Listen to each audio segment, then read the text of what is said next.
Coming up this afternoon, Bank of Ghana blamed for the collapse of 420 financial institutions between 2017 and 2018. We'll hear from a latest report, and GCB Bank posts strong performance in 2022 despite the negative impact of the domestic debt exchange program on their operations. And later on in the bulletin, bakers in Kumasi blame high cost of flour and other baking products on the increase in prices of bread as the size of a loaf of bread continue to reduce.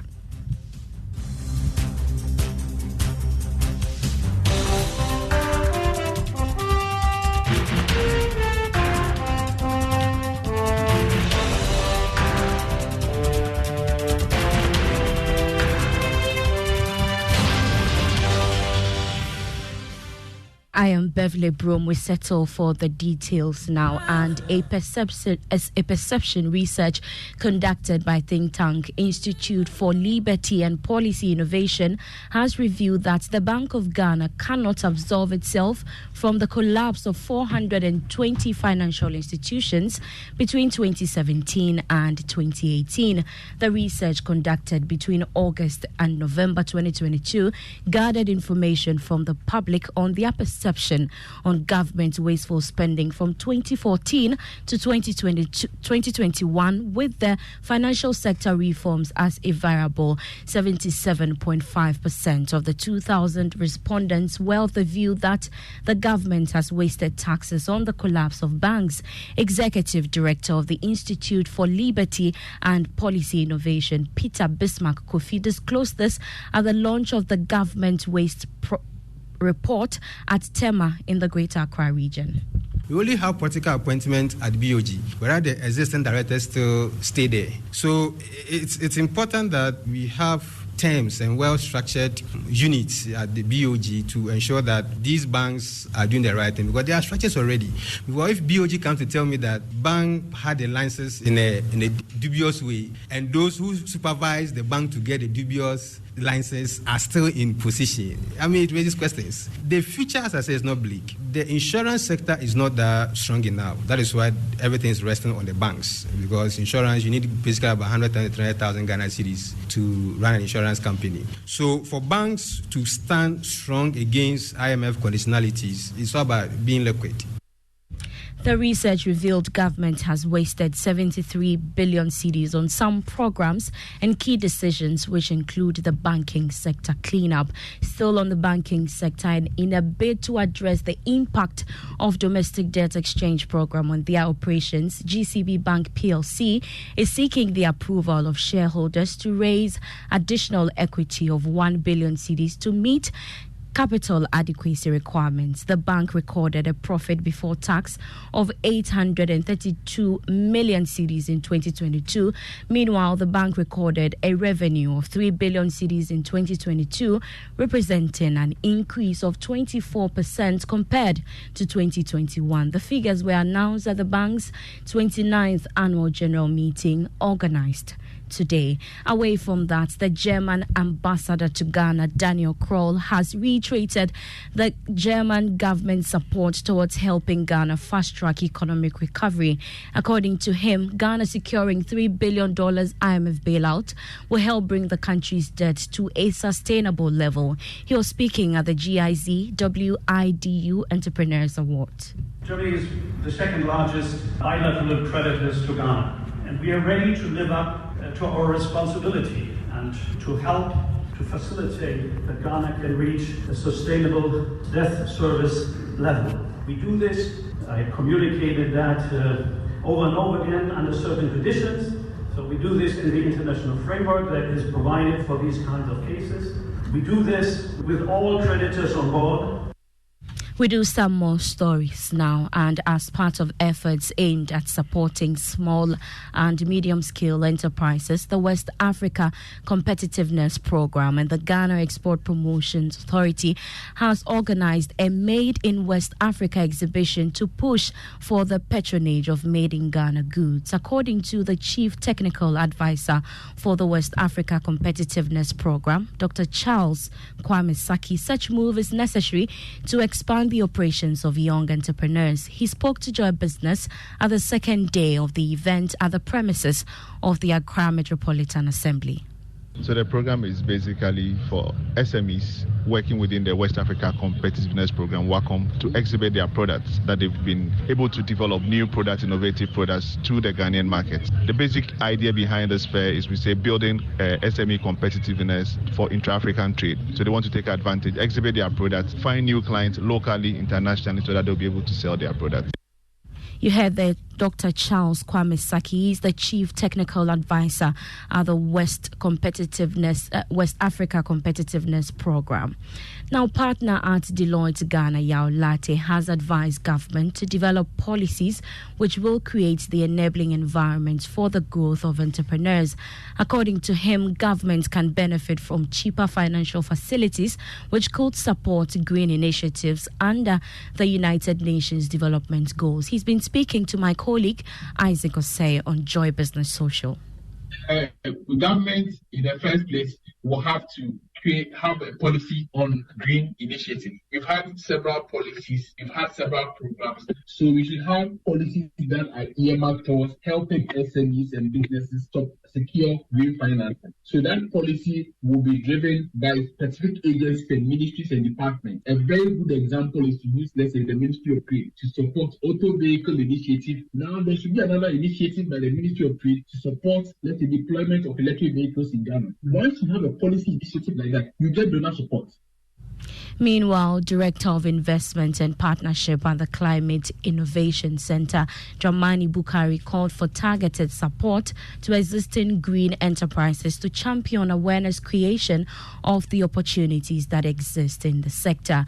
Moving on, the Corporate Business Development Directorate of the Full Gospel Businessmen's Fellowship is ready to host the Maiding Business Expo in Ghana and the World Convention for the Global Fellowship. The event, which marks an important activity for the group, seeks to uplift business potentials of participants. There's more in this report. The Corporate Business Development Directorate is the business development and marketing wing of the Full Gospel Businessmen Fellowship in Ghana. The aim of this year's convention and business expo is to showcase some innovations by members to participants and also serve as a platform for members to network. National Director for the Directorate, Ray Snowden, has been speaking to Joy Business on the upcoming event. We're hoping to have a lot of business-to-business engagement through that exercise. We're also hosting a business seminar where we have seasoned speakers in the country who will talk on the theme ethics and integrity for the new normal. As we've drummed over and over again, we believe if we can catch our businessmen and emphasize the importance of ethics and integrity in the marketplace, we can address some of these issues that are springing up about corruption and the canker of corruption. Now, there are indications that the increases in the price of flour and baking product is reducing bread sales in some parts of Kumasi.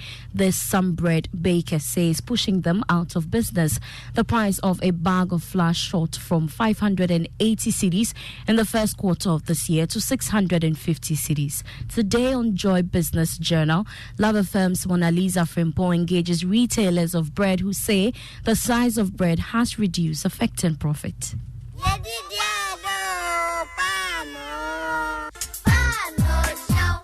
A bag of flour which sold at 580 Ghana cedis in the first quarter of this year currently sells at 650 Ghana cedis. Prices of other raw materials such as margarine, salt, milk, sugar, eggs have equally shot up. The price hike is pushing most flour users, especially bakeries, out of business. CEO of Matiko Bakery, Ekuye Friye, now use small amounts of some ingredients and essential additives in baking bread. This, they say, has affected the quality of bread on the market.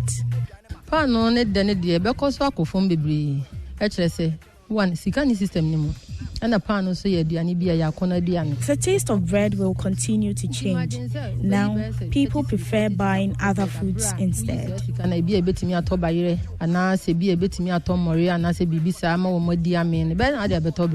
The situation is affecting some consumers of bread who say they now patronize other flour products aside bread.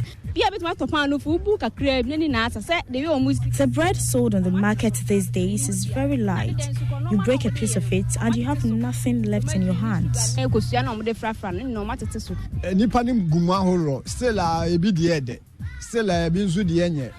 He said, there is still best quality bread sold on the market, but some bakeries are producing low quality bread to make extra profit.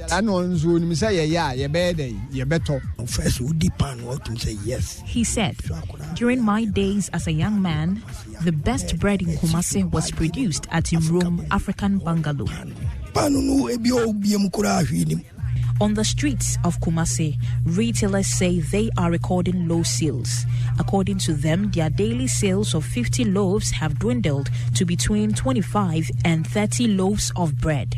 When I joined the business, it was moving all right. By these days, the business wasn't going all that.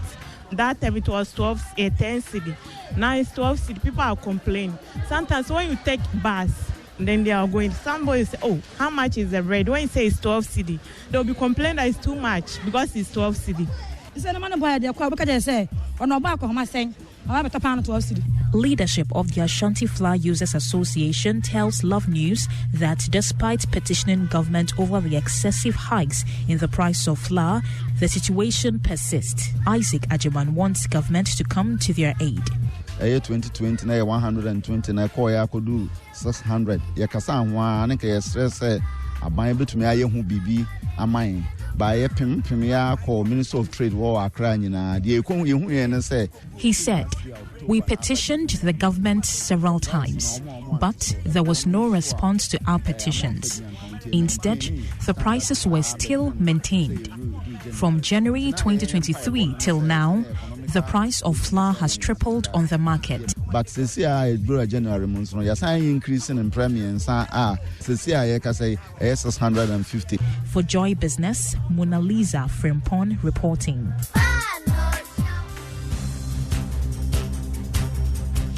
And that's the end of the Joy Business Reports, brought to you by EcoBank, the Pan-African Bank. Do follow us on all our social media pages, including LinkedIn. Does your existing salary account give you more? Is your salary in the right account? Worry no more. The EcoBank salary account is here to help you. Open an EcoBank salary account today and enjoy free life insurance, which covers temporary and permanent total disability, critical illness, hospitalization, retrenchment, and death. With the EcoBank salary account, you have the ability to save as you spend, free debit card, access to loans, and more. The best part is that you stand the chance to double your salary in the EcoBank Double Salary Promo Reloaded from now till the end of July. So open an EcoBank salary account today by visiting an EcoBank branch or ecobank.com to open an account online for amazing benefits. Please beware of scammers who may contact you on this offer. Always visit an EcoBank branch or call EcoBank toll free on 0800 003225 for further details on the EcoBank salary account and the EcoBank Double Salary Promotion Reloaded. Terms and conditions apply. EcoBank is the Pan-African Bank. I'm Beverly Broom. Game plan is next. Do enjoy.